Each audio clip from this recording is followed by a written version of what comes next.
পেট ভরে খেলাম, খাওয়ার পরে যা দেখলাম আপনার পকেটে হাত দিয়ে টাকাটাই হাত দিয়ে টাকাটাই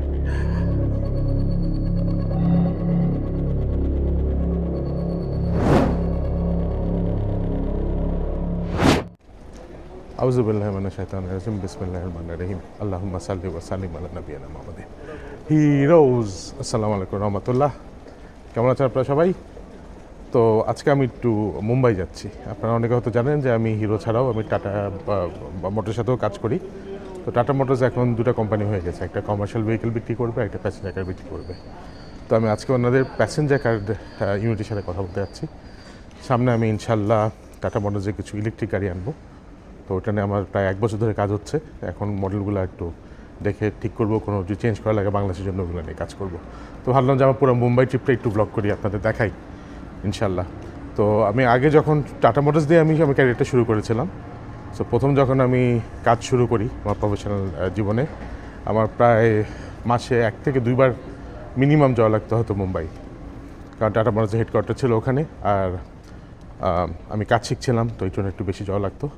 তো মুম্বাইতে আমার অনেক স্মৃতি আছে, আর মুম্বাই শহরটা আমি খুব এনজয় করি। তো আপনাদের একটু দেখাবো একটু আমার পয়েন্ট অফ ভিউ থেকে মুম্বাই ইনশাল্লাহ। ভালো থাকেন।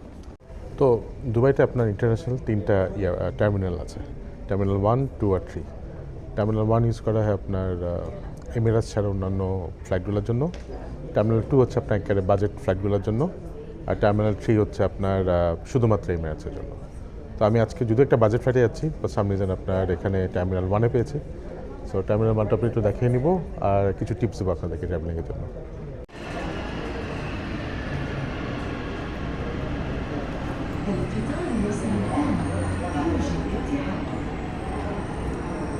টার্মিনাল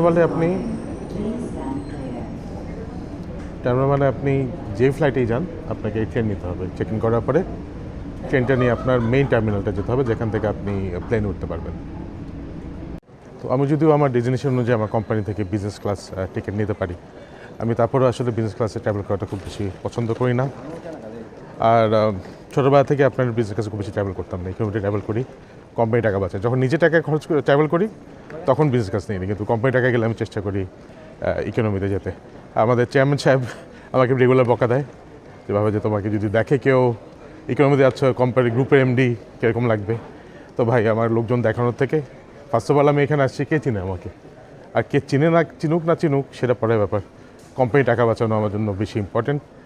কারণ মনে করেন আপনার এই টিকিটটা আমার পড়েছে 30,000 টাকার মতো ইকোনমি। আপনার সেম ইয়েতে যদি বিজনেস ক্লাসে দিতাম আপনার 1,80,000 টাকার মতো পড়তো। তো এই 1.5 লাখ টাকা আমি যে কোম্পানি বাঁচালাম, ফার্স্ট অফ অল কোম্পানির লাভ হলো, আর সেকেন্ড অফ অল 1.5 লাখ টাকা তো আমাকে আয় করতে হতো কাজ করে। তো ওই 1.5 লাখ টাকার জন্য আমি যে কষ্ট করতে হতো ইনকাম করা, কারণ আসলে নেট প্রফিট রাখা একটা কোম্পানি ইনকাম করা কিন্তু মানে কম কথা না। তো ওটাতে আমার অ্যাকচুয়ালি আমার কষ্ট বেঁচে গেলো হয়তো। তবে হ্যাঁ, আমি নিজের টাকাতে ট্রাভেল করলে আমি বিজনেস ক্লাসও নেই, এবং অনেক সময় বড় রুট হলে বা যেখানে আমার ক্ষতি হবে যে আমি ইকোনমি গেলে, সেখানে আমি বিজনেস ক্লাস নেই। কোম্পানি টাকাতে যদি অ্যালাউ করে তখন কোম্পানিতে নেই কাজে গেলে। আর যেখানে কোম্পানি যেখানে অনেক সময় আমাকে ইনভাইটেশন করে নিয়ে যায়, অনেক সময় আপনার ইকোনমি ছাড়া হয়তো অ্যালাউ করে না ওখানে, তখন আমি যে দেখি যে ওই ফ্লাইটটাতে লম্বা ফ্লাইটে আমার ক্ষতি হবে বা আমার বেশি কষ্ট হবে, তখন আমি আমার টাকা দিয়ে লাগলে আমি আপডেট করে নিই। কারণ আল্লাহ যেরকম কৃপণদের পছন্দ করেন না, যারা আবার খুব বেশি টাকা মানে খরচ করে ওদেরকেও পছন্দ করেন না, মাঝামাঝি রাস্তা বের করতে হবে। তো আমার জন্য এই বয়সে আমি মনে করি এটাই মাঝামাঝি রাস্তা। তো আমি যেহেতু আপনার ইকোনমিতেই যাই বেশিরভাগ বা বাজেট এয়ারলাইনেই ট্রাভেল করি, আমি আপনাদের কিছু টিপস দিচ্ছি যে বাজেট এয়ারলাইনে ট্রাভেল করলেও আপনি বিজনেস ক্লাসের সমান কীভাবে বেনিফিট পেতে পারবেন কিছু কিছু ক্ষেত্রে। প্রথম টিপস হচ্ছে, আপনি ট্রেন থেকে বেরোহেই হাতের ডান দিকে একটা এসকেলেটর পাবেন। এসকেলেটর উঠে আপনাকে আমি একটা লাউঞ্জ দেখাবো, আপনার এবং লাউঞ্জ থেকে আপনি কীভাবে ঢুকতে পারবেন আমি সেটাও বলবো আপনাদেরকে ইনশাল্লাহ। এসকেলেটর থেকে উঠেই আপনি বামে পাবেন ব্রিটিশ এয়ারওয়েজের লাউঞ্জ, বাংলাদেশে ব্রিটিশ এয়ারওয়েজ নাই। আর ডান দিকে আপনার হচ্ছে মারহাবা লাউঞ্জ। তো মারহাবাতে আপনার অনেক ধরনের কার্ড অ্যালাউ করে, এবং বিমানে যদি আপনি বিজনেস ক্লাসে ট্রাভেল করেন তাহলে আপনার এই লাউঞ্জটা আপনার পড়ে। তো ইউজুয়ালি বেশিরভাগ লোক এখানে আসে, এবং আপনার এটা লাউঞ্জটা ইউজুয়ালি অনেক ভরা থাকে, আর এটার খাওয়াটা আমার খুব বেশি পছন্দ না। তবে আপনাকে আগে দেখাচ্ছি, সবাই আসলে এসে এখানেই ঢুকে যায়, কারণ যেহেতু অনেক বিমানে ট্রাভেল করে এটা লাউঞ্জটা চিনে, বিমান গোল্ড দিয়ে এই লাউঞ্জটা দেয়। আর এছাড়া একটা বেটার লাউঞ্জ আছে, আমি দেখাচ্ছি আপনাদেরকে। আপনি এখানে না গিয়ে যেটা করবেন, জাস্ট একটু কষ্ট করে বাইরে যাবেন, এই দিকে। বাইরে থেকে একটু বাইরে আসলে আপনার এখানে পাবেন আপনি স্কাই টিম লাউঞ্জ। সো এই লাউঞ্জে আপনার প্রায়োরিটি পাস নেয় এবং অন্যান্য কার্ড, ড্রাগন পাস এবং অন্যান্য যে কার্ড আছে আপনার নেয়। আমি প্রায়োরিটি পাস করে যাব। এই লাউঞ্জটা আপনার বেশ ভালো এবং এটার বাথরুমটা খুবই ক্লিন। তবে এই লাউঞ্জে একটা অসুবিধা, এখানে নামাজ পড়ার জায়গা নেই, কিন্তু খুবই ক্লিন আছে। আমি মাইটিয়ে নামাজ পড়ে নিই। বিমানে যে লাউঞ্জটা দেখালাম আপনাকে, মারহাবা লাউঞ্জ, ওখানে কিন্তু নামাজ পড়ার জায়গা আছে। আর যাদের প্রায়োরিটি পাস নেই আপনাদেরকে দেখাই দিই, আপনারা ডানে না গিয়ে যেটা করবেন, বাইরে না গিয়ে যেটা করবেন, শুধু ডানে যাবেন, এসকেলেটর দিয়ে উঠে একটু পাশে চলে আসবেন। নিচে রেস্টুরেন্টগুলো যান না, ওটা অনেক বেশি দাম। আপনার এখানে ম্যাকডোনাল্ডস আছে। আমি জানি অনেকে বাংলাদেশে ম্যাকডোনাল্ডস পছন্দ করে, কারণ বাংলাদেশে পাওয়া যায় না। আর একটু সামনে গেলে KFC আছে। ফ্ল্যাটের জন্য ওয়েট করতে করতে আপনাদের সাথে একটু আড্ডা মারি, কী বলেন? তো ইলেকট্রিক গাড়ি বা বাইক বাংলাদেশে অত বেশি দেখা যায় না কেন, বা প্রচলন নেই কেন? আমার হিরোতে ইলেকট্রিক বাইক আছে এবং ভিডা নামে আপনার একটা ব্র্যান্ড আছে, এবং হিরো ইনভেস্টমেন্ট করা আরও কিছু ইলেকট্রিক বাইক কোম্পানিতে আপনার ইনভেস্টমেন্ট আছে। তো আমি কিন্তু চাইলে আনতে পারি। আপনি যদি পৃথিবীতে ইলেকট্রিক ভেহিকেলের হিস্ট্রি দেখেন, টেসলা বলেন বা অন্য যে কোনো মডেলই বলেন, আপনার ব্র্যান্ডে বলেন, সেটা কিন্তু আপনার প্রতিষ্ঠিত হয়েছিল কিন্তু গভর্নমেন্ট থেকে আপনার সাবসিডি এবং ভর্তুকির মাধ্যমে। আনফর্চুনেটলি বাংলাদেশে আপনার ইলেকট্রিক ভেহিকেলের জন্য কোনো ধরনের ভর্তুকি তো নাই।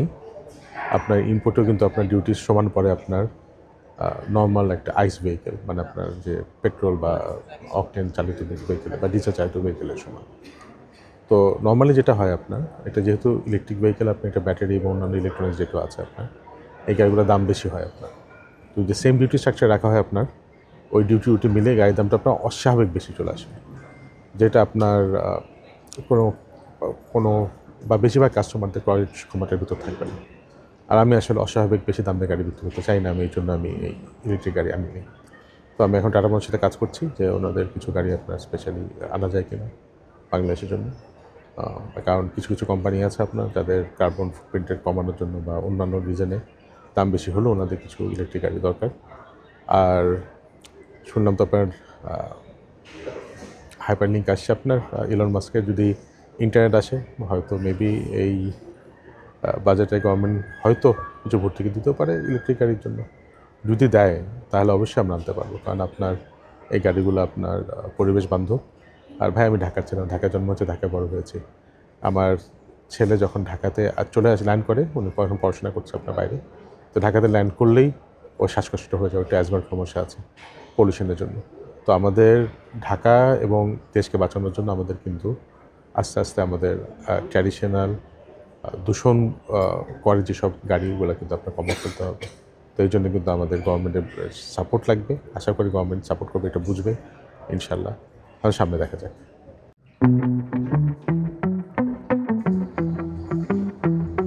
তো ভাইয়ারা, ল্যান্ড করে গেছি মুম্বাইতে। তো এখন একটু বিকাল, এখানে আমার মিটিং কালকে, আজকের দিনটি একটু মোটামুটি ফ্রি আছি।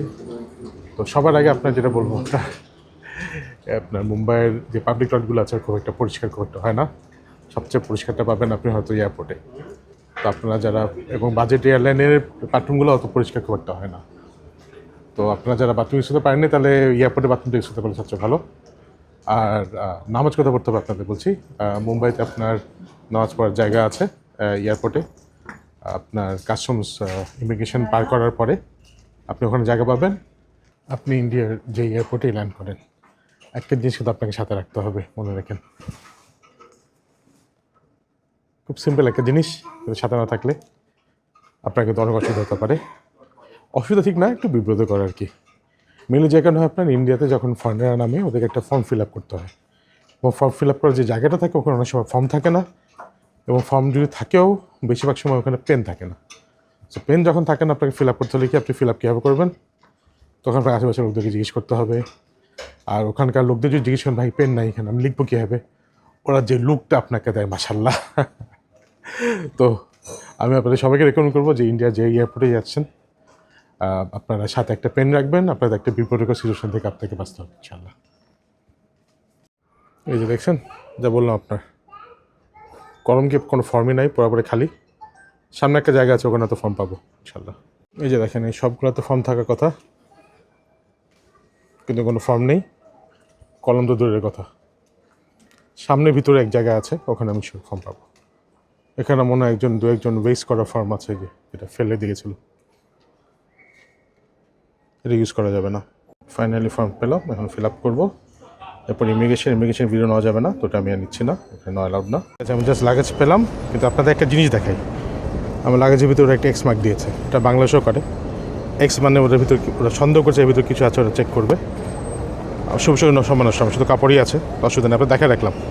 এক্স মানে ওরা এখন চেক করবে আমাদের। এখন দেখি সামনে কী হয়, পরে জানাচ্ছি। আমি এখন রেকর্ড করবো না, পরে আপনাদের জানাচ্ছি আবার ইনশাল্লাহ।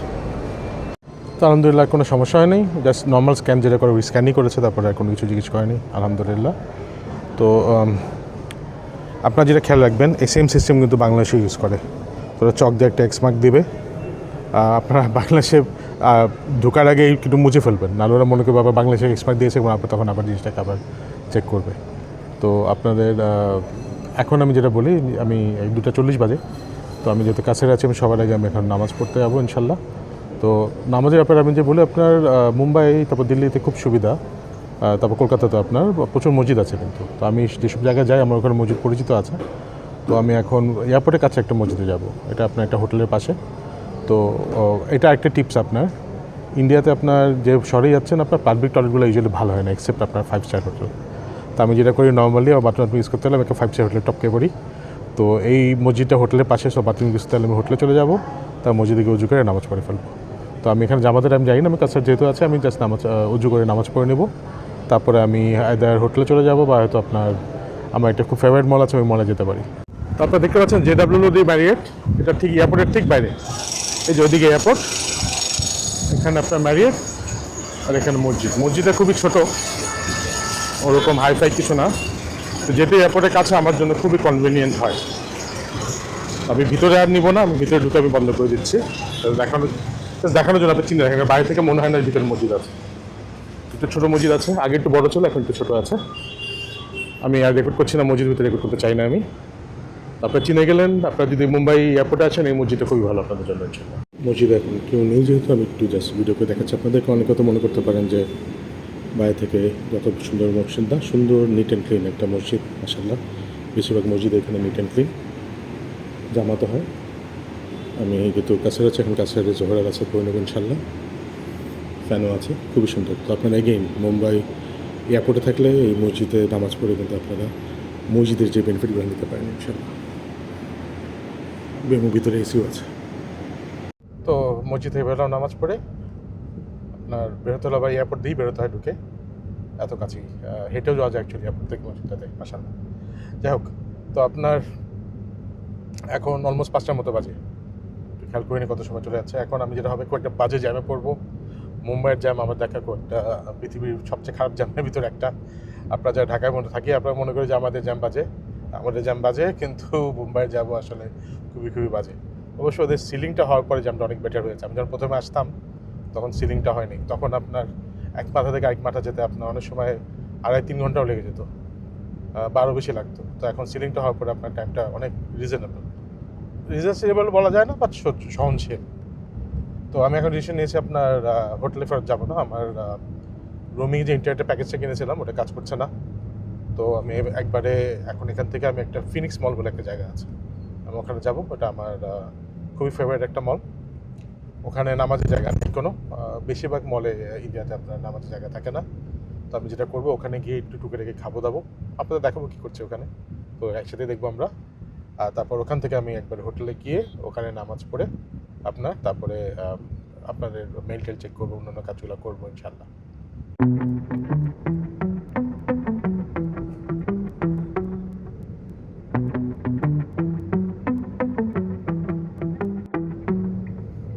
এই সেই বিখ্যাত সিলিং,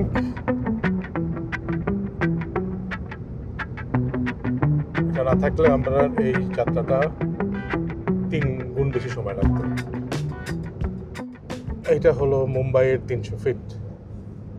তো কিছুক্ষণ আগেই একটা বাইক খুব জোরে টান দিয়ে চলে গেল। আমি ফোন বের করতেই অনেক আগে চলে গেছে ছাড়িয়ে। বাইকের মডেলটা আমি বললাম না, কিন্তু এই মডেলটা বাংলাদেশে পাওয়া যায়, আপনারা নিশ্চয়ই গেস করতে পারছেন। যাই হোক, ফোন যেহেতু বাইরে আছেই, আপনাদের যদি ইলেকট্রিক ভেহিকেল নিয়ে কথা বলছিলাম, আমি আবার বলি, বাংলাদেশে ইলেকট্রিক ভেহিকেলের ডিউটি এবং সাবসিডি ছাড়াও আরেকটা বড় যে বাধা আছে, সেটা হচ্ছে আপনার চার্জিং ইনফ্রাস্ট্রাকচার। আপনার ইলেকট্রিক ভেহিকেলের সাথে একটা টার্ম অ্যাসোসিয়েটেড আছে, যেটাকে বলে রেঞ্জ অ্যাংজাইটি। মানে আপনি গাড়ি নিয়ে যাচ্ছেন, আপনার মনে হচ্ছে গাড়ি বন্ধ হয়ে গেলে এখন কী করবেন। তো এখনকার যে ইলেকট্রিক ভেহিকেলগুলো হয় আসলে এটা অনেক বেশ কিছু কিলোমিটার চলতে পারে। তারপরেও আপনার যদি আপনি ওটাকে নিয়ে ঢাকার বাইরে যাবেন বা আপনি শহরের বাইরে যাবেন, তখন চার্জ দিতে হবে তো আপনাকে। তো একটা গাড়ি কিনবেন, আপনি শুধুমাত্র শহরের ভিতরে চালাতে পারবেন, বাইরে নিতে পারবেন না, সেটাও তো আপনার প্র্যাকটিক্যাল না। তো যদি ইলেকট্রিক ভেহিকেল, সেটা বাইক বলেন আর 4 চাক্কা বলেন, বাংলাদেশে সত্যি এস্টাবলিশ হতে হয়, তাহলে আপনার এই চার্জিং ইনফ্রাস্ট্রাকচার নিয়ে কাজ করতে হবে। এটা সরকারিভাবে অবশ্যই করা উচিত, কিন্তু আমার মনে হয় না সরকারিভাবে হবে। তো সরকার যেটা করতে পারে, যদি আমাদের ব্যবসায়ীদের উপর দিয়ে দেয়, আমরাও করতে পারি, আমরা নিজেরাও করতে পারি, কিন্তু সরকারি সাপোর্ট লাগবে। এখন যদি সব জায়গায় আমাকে জায়গা কিনতে হয়, কারণ আপনার যদি গাড়ি চার্জ করতে চান, চার্জ করতে সময় নেয়, কিন্তু আপনার ওই সময় গাড়িটা রাখতে হবে ওখানে। আপনার মেট্রোতে কিন্তু আপনার এই ধরনের ফ্যাসিলিটি নেই। মেট্রোতে যদি আপনি বাসায় চার্জ দিয়ে দেন, ওটা দিয়ে হয়তো সারাদিন আপনার আরামসে চলে যাবে। এই ফ্যাসিলিটিটা লাগবে আপনি যখন ঢাকার বাইরে যাবেন বা আপনি শহরের বাইরে যাবেন, তখন কিন্তু আপনার চার্জিং ফ্যাসিলিটি রাস্তায় রাস্তায় থাকতে হবে, এবং এটার জন্য আমাদের সরকারের সাপোর্ট লাগবে। তো আমরা ফিনিক্স মলে চলে এসেছি। এটা আমার মুম্বাইয়ের ফেভারিট মল। আমি নর্মালি এখানে একটা হোটেল আছে বলে সেন্ট লুইসেস, ওখানে থাকি। তবে আমাকে নর্মালি 12 থেকে 14,000 রুপি পার নাইট পড়ে। তো এবার 20,000 রুপি প্লাস চার্জ করছিল, তো আমি এখানে থাকি না, কোম্পানি টাকা নষ্ট করে আর কি। আর টাটাদের একটা হোটেল আছে প্রেসিডেন্ট, ওখানে আপনার 10,000 টাকা চার্জ করছে আমাকে। তো ওখানেই আমি থাকছি। ওখানে একটা স্টোরি আছে অবশ্যই থাকার, ওটা আমি আজকে না, আমি কালকে বলবো আপনার ইনশাল্লাহ। এখন চলো একটু মলটাকে ঘুরে দেখি আমরা।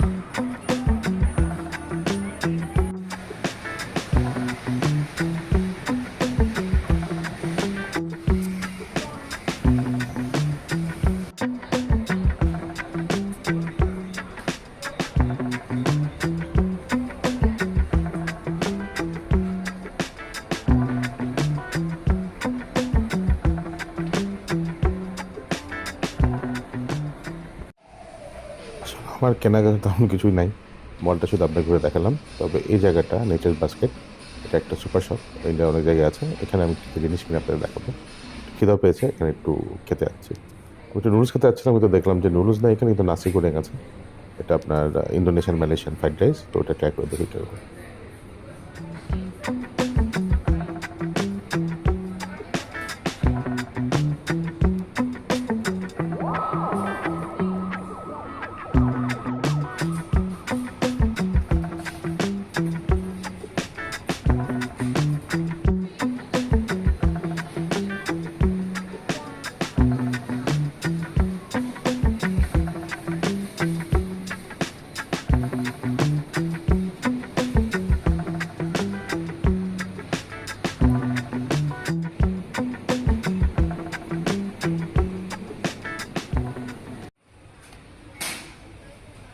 আমি যখন ট্রাভেল করি, সাথে সাধারণত কিছু এমার্জেন্সি খাবার রাখি, স্পেশালি রাতে খিদে পেলে, বা অনেক সময় সারা রাত ধরে কাজ করে খিদে পেয়ে যায়।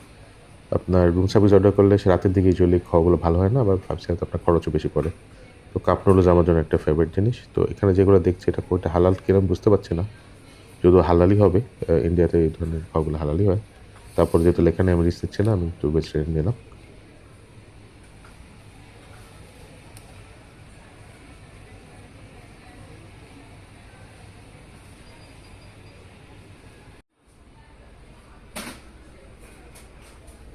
আর কিছু সস আমার লেগে যায় রান্নাবান্নার জন্য। তো এখানে সসগুলো যে গ্লাসের আছে, নিতে পারছে না, এই প্লাস্টিকের সস আছে একটা, ওটা মোমোর সস, ঠিক আছে। আমি সসটা নিলাম, আপনাদের হয়তো সামনে মোমো বানিয়ে দেখাবো ইনশাল্লাহ। আমার আজকে বেশ কয়েকটা অনলাইনে মিটিং আছে, তার সমালোচনা করে যে জিনিসটা কেনার জন্য এসেছিলাম, চলুন ওটা কিনি।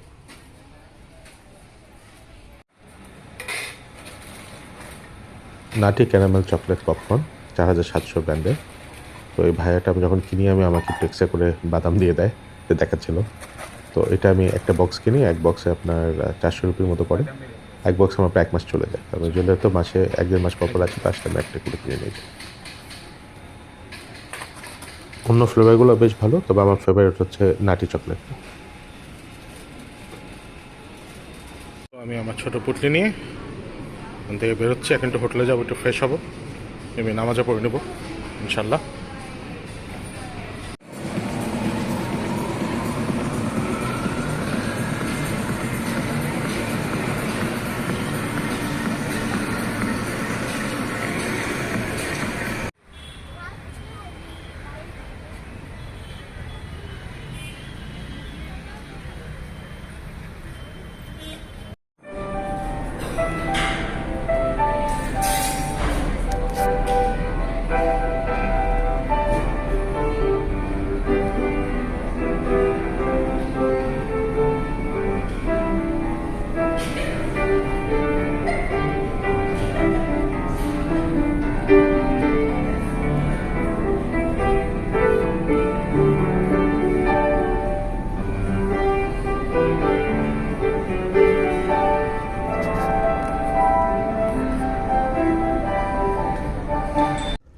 আমার লাগেজ অলরেডি আমার রুমে চলে এসছে ইনশাল্লাহ।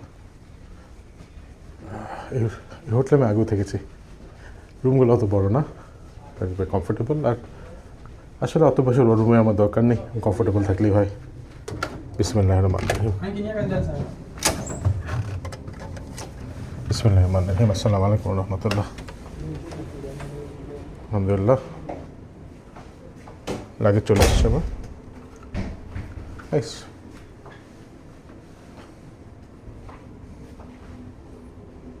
10,000 রুপি পার নাইট, কমফোর্টেবল। তো ব্রেকফাস্টটাও মাশাআল্লাহ বেশ ভালো। ঠিক আছে, এখন আমি নামাজ পড়ে ইনশাল্লাহ তাতে একটা খুব স্পেশাল জায়গা আপনাদের নিয়ে যাব। তো এখন প্রায় রাত 10টার মতো বাজে। আমি একটু অফিসে কিছু কাজ করলাম, কিছু মিটিং করলাম, নামাজ পড়লাম। এখন বের হচ্ছে আপনার ডিনার করতে। ওই স্পেশাল জায়গাটা আপনাদের নিয়ে যাবো ইনশাল্লাহ।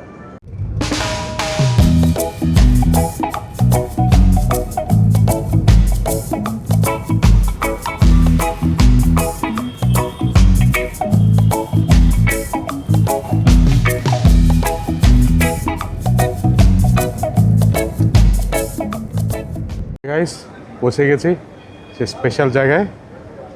আমার খুব স্পেশাল জায়গা বোম্বাইয়ে, এবং আনফর্চুনেটলি আমি যখন আসি এখানে সবসময় আসতে পারি না, বলে আমি চেষ্টা করি। আজকে একটু ফ্রি ছিলাম, আমাদের আসতে পেরেছি। দেখাচ্ছি আপনাদের জায়গাটার নাম হচ্ছে আপনার বারেমিয়া। তো এখানে আপনার দুটো আছে, একটা ভেজ সেকশন আর আপনার নন ভেজ সেকশন। অবভিয়াসলি আমি নন ভেজই খাবো ইনশাল্লাহ। তো এটা আমার খুবই ফেভারিট জায়গা। অনেক সময় বসার জায়গা পাওয়া যায় না, আজকে যেহেতু অত লেটে আসে নাই, আবার অত আর্লিও না, হয়তো বসার জায়গা পাবো। ওদের কিছু কাজ হচ্ছে, আমি দেখি বসার জায়গা পাই কিনা। ওকে, পুরো রাস্তা বন্ধ, তো আমাদের একটু ঘুরে যেতে হবে। ভালোই আলহামদুলিল্লাহ, অফরোডিং হয়ে যাচ্ছে। এক্সপার্টসের জন্য কারা কারা এক্সাইটেড? এসব খেতে পারেন না এক আদমি?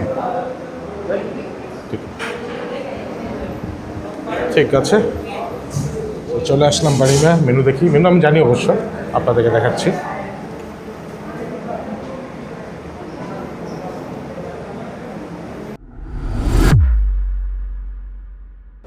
এখানে কাবাবগুলো বেশি পপুলার, আর লোকজন বিরিয়ানিও খায় আর রোল খায়।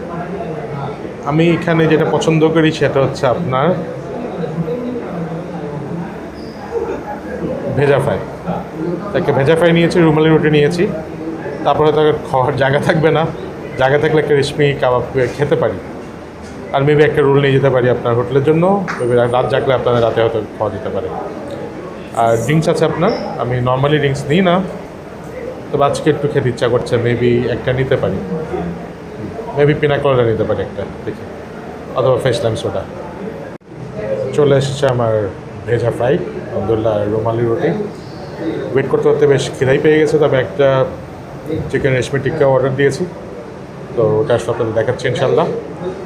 আপনারা যদি এখানে আসেন, আমি বলবো যে আপনার ভেজা ফ্রাইটা ট্রাই করেন, ওদের গুড্ডা ফ্রাইটাও ভালো, রোলটা বেশি চলে আর বিরিয়ানি তো ওটা অনেকে খায়, কিন্তু আমার আসলে কাবাবের দোকানে এসে বিরিয়ানি খাবো জন্য বিরাট লাগে। আমি বিরিয়ানির দোকানে গেলে বিরিয়ানি খাবো, কাবাব খাই না। কাবাবের দোকানে গেলে বিরিয়ানি খাই না। যাই হোক, আমি এখন খাচ্ছি, পরে আপনার সাথে আবার কথা বলছি ইনশাল্লাহ। আমার রেশমি আসতে আসতে আমার ভেজা অলরেডি খাওয়া শেষ, আলহামদুলিল্লাহ। আপনারা জানেন সব চালু জায়গা থেকে খাওয়া খুব তাড়াতাড়ি আসে, আলহামদুলিল্লাহ। গরম গরম খাওয়া। তো আসলে কাবাবটা খাওয়ার পর একটু ঠান্ডা কিছু খেতে ইচ্ছা করে। আমি যদি থামস আপ খাই, কিন্তু এখন আর ওরকম কিছু খেতে চাচ্ছিলাম না, এখন একটা লাইম সোডা নিলাম। অ্যাটলিস্ট ওই ঠান্ডাটাও খাওয়া যাবে আর ওরকম ফিলটা হবে না। তবে একটা মজার ঘটনা হয়েছে, আলহামদুলিল্লাহ, আল্লাহ আমার সম্মান রক্ষা করেছে। আমি বিল দিয়ে দেখি আমার কাছে টাকা নেই। আসলে কার্ড একটা ইউজ হয়ে গেছে, এখানে কার্ড নেয় না। আমার কাছে টাকা ছিল, আমার মনে হয় আমি যখন নামাজ পড়ছিলাম তখন হয়তো পকেট থেকে পড়ে গেছে হোটেলে, অথবা পকেট মেরে দিয়েছে কেউ, এটা হতে পারে, জানি না। যাই হোক, আলহামদুলিল্লাহ। তো আমি যেটা ট্রাভেল করি সময় এমার্জেন্সি কিছু টাকা থাকে, আলহামদুলিল্লাহ এমার্জেন্সি টাকা ছিল আপনার। আমার এটা হয়ে গেছে, বিলটা সমস্যা হয় নাই, আলহামদুলিল্লাহ, আপনাদের দোয়ায়। আর আল্লাহ এইভাবে আমাকে অনেক জায়গায় কিন্তু আল্লাহ প্রোটেক্ট করে, কি এবং আল্লাহর কাছে যে কীরকম কৃতজ্ঞ, কীভাবে কৃতজ্ঞতা প্রকাশ করবো আমি জানি না। আলহামদুলিল্লাহ, আলহামদুলিল্লাহ, আলহামদুলিল্লাহ। আল্লাহ আবার অনেক কিছু আমার জন্য অনেক আসান করে দেয়, এবং তার পরিমাণে আমি আসলে কিছুই করতে পারি না। আল্লাহর কৃতজ্ঞতা প্রকাশ করা তো দূরের কথা, সঠিকভাবে এবার তো ঠিক মতো করতে পারি না। যাই হোক, আল্লাহ আলম। যাই হোক, এখন খাওয়া দাওয়া শেষ করলাম, ভাবছি এখন আর সমুদ্রে যাবো না, হয়তো আপনার স্ট্রেট হোটেলে চলে যাচ্ছি। হোটেলে গিয়ে একবার ফাইনাল আপনার সাথে কথা বলে আজকে দিনটা শেষ করছি এখানে ইনশাল্লাহ। দোকানের নাম তো আমার খুব পছন্দ হয়েছে, ভালো আপনাদের দেখাই। ইনশাল্লাহ, মাশাল্লাহ গার্মেন্টস অ্যান্ড টেক্সটাইলস, মাশাল্লাহ।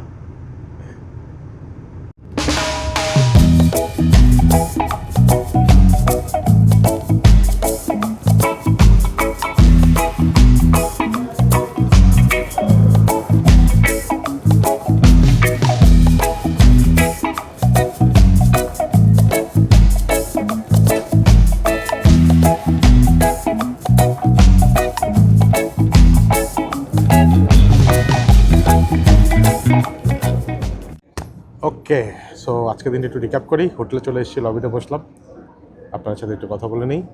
সারাদিন তাহলে আমি ট্রাভেল করলাম, আপনাদের কিছু ট্রাভেলিং টিপস দিলাম, আর তারপরে আপনার বিকাল টুকিটাকি শপিং করলাম, আর তারপরে সবচেয়ে মেন যেটা ছিল, পেট ভরে খেলাম। খাওয়ার পরে যা দেখলাম আপনার পকেটে হাত দিয়ে টাকা নেই। আসলে আমি দেখলাম যে পকেটে আমার চেনটা খোলা ছিল, তো আমি হয়তো যখন ওই বাজার করার সময় টাকা দিয়েছিলাম, তারপর টাকা ভরে হয়তো চেনটা খোলা ছিল, অথবা আমি এখানে হোটেলে এসে যখন আমার আইডি কার্ডটা দিচ্ছিলাম তখন হয়তো খুলেছিলাম কোনো কারণে, আমার ঠিক মনে পড়ছে না কী হয়েছে। এখন হয়তো উপরে রুমে গিয়ে দেখবো টাকা আছে, অথবা টাকা নেই। আলহামদুলিল্লাহ, খুব বেশি টাকা ছিল না, 3,000 3,500 রুপি ছিল। আমি যদি 3-4 হাজার রুপি বেশি রাখি, সাথে রাখি না ট্রাভেলিংয়ের সময়। আমার এই চেন খুলে রাখা বা টাকা হারানোর একটা বদ অভ্যাস আছে, তাই টাকা পয়সা থাকলে এই জন্য আপনাদের ভাবিকে দিয়ে দিই স্ট্রেট। টাকা কম রাখি, কার্ড হারাই গেলে কার্ড ব্যাংক থেকে নিয়ে যেতে পারবেন ইমিডিয়েটলি, আলহামদুলিল্লাহ। যাই হোক, তো আপনাদের যেটা বলেছিলাম যে একটা বালা মুসিদ আল্লাহ দিয়েছে, তো আল্লাহ আলহামদুলিল্লাহ একটা আসান করে দিয়েছে। আমার এটা ট্রাভেলিং জ্যাকেট, তো আমার এখানে অনেক পকেটে অনেক কিছু থাকে। আমি চাই এমার্জেন্সি টাকা, এমার্জেন্সি ডলার, এমার্জেন্সি রুপি, যেসব দেশে আমি যাই ওইসব দেশে যাবো, এমার্জেন্সি ভাত আমার পকেটে আছে। কিন্তু ওই মুহূর্তে টাকা না পাওয়ার শখে আমার মনে ছিল না। আমি যখন চিন্তা করছিলাম কী করে, হঠাৎ করে একটা মাথায় আসলো পকেটে চেক করে, ওখানে টাকা আছে কিন্তু মনে নেই। আমার মনে হলো কি জানি বলছে পকেটে চেক করে। পকেটে চেক করলাম, দেখলাম একটা বান্ডিল টাকা বের করে, দেখলাম টাকা দেখে রুপির মতো দেখতে, রুপি, আলহামদুলিল্লাহ। এবং ওখানে 900 রুপি ছিল, বিল ছিল 750 রুপি, আলহামদুলিল্লাহ। আমি 800 রুপি দিয়ে দিলাম, মামাকে টাকা ভাগ দিলাম না, আলহামদুলিল্লাহ। তো এখন হয়তো টাকা না থাকলে তেমন কিছু হতো না, ওখানে একটু ভদ্রভাবে কথা বললে। আই ডোন্ট নো, মুম্বাইতে লোকরা কিন্তু আসলে ভেরি চিল, ওরা বুঝে। আর যেহেতু আমার কাছে কার্ড ছিল, ওরা কার্ড নিতে পারছে না, এরকম একটা সিচুয়েশন হতেই পারে, হয়তো কিছু একটা ব্যবস্থা হয়তো হতো, বা সেটা মেন না। মেন হচ্ছে আল্লাহ ওইটা ফেস করতে দেয়নি, আমাকে প্রোটেক্ট করে ফেলেছে, আলহামদুলিল্লাহ, আলহামদুলিল্লাহ, আলহামদুলিল্লাহ। যাই হোক, ওই শখে আমি আর পরে আর সমুদ্র যাওয়ার মুডটা চলে গেছে আসলে। এখন বাসায় আসছি, তবে এখনই কিন্তু আমার আসল কাজ শুরু। এখন আমি একটু রুমে গিয়ে একটু রেস্ট নিয়ে গোসল করে আপনাদের সাথে শুরু করবো ফেসবুক। তো ফেসবুক চলবে আপনার যতক্ষণ পর্যন্ত আমি জেগে আছি, বা যতক্ষণ পর্যন্ত আপনারা আমাকে মেসেজ করছেন, যেটা আপনার যদি সারারাত হয়, তো হয়তো ওই পর্যন্ত চলবে। আর তারপরে দেখি কখন শেষ করছি। আর ফজরের পর্যন্ত হয়ে গেলে নামাজ পড়ে একটু ঘুমাবো, আর যদি আগে শেষ হয়ে যায় তাহলে একটু ঘুমিয়ে তাহলে উঠে নামাজ পড়বো, তারপর দেখি। আর কালকে আবার কথা হচ্ছে, আপনাকে জানাচ্ছি কী হচ্ছে। আসসালামু আলাইকুম রহমতুল্লাহ। আজকের মতো হিরোজ।